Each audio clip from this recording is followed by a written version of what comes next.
Hello বন্ধুরা, welcome to football দুনিয়া ভিডিওতে সবাইকে স্বাগত।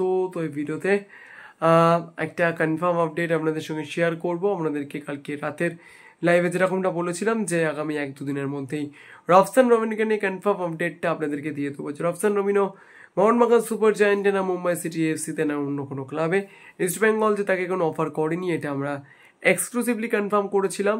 তো এই মুহূর্তে আমাদের কাছে একদম একটা কনফার্ম আপডেট এসে গিয়েছে যে রফসান রবিনো তিনি কিন্তু মোহনবাগান সুপার জায়ান্টে সই করেছেন এবং বলা যায় এই ডিলটা কিন্তু এই মুহূর্তে ডান অ্যান্ড ডাস্টেড। তো এই পর্যন্ত তো সব কিছু ঠিকই রয়েছে।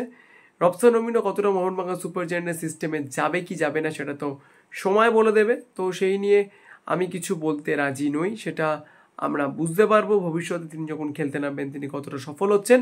কিন্তু যেটা গুরুত্বপূর্ণ বিষয় যে তিনি কার পরিবর্তে, গ্রেগ স্টুয়ার্ট না ডিমিট্রি পেট্রাটোস না অন্য কোনো বিদেশি, কার পরিবর্তে Mohun Bagan super giant Rafsan রবিনোকে sign করালো? তো এই প্রশ্নের উত্তরে আপনাদেরকে একটা ছোট্ট আপডেট আমি দিয়ে রাখছি যে ডিমিট্রি পেট্রাটোসের ব্যাপারে কিন্তু আমাদেরকে নজর রাখতে হবে। শেষ পর্যন্ত ডিমিট্রি পেট্রাটোসের ব্যাপারে মোহনবাগান সুপার জায়ান্ট কী সিদ্ধান্ত নিচ্ছে সেই দিকে কিন্তু খুব গুরুত্বপূর্ণভাবে আমাদেরকে কিন্তু নজর রাখতে হবে এবং ফুটবল দুনিয়া আপনাদেরকে একদম পারফেক্ট আপডেটটা ডেলিভার করার ব্যাপারে সবসময় অক্লান্ত থাকে।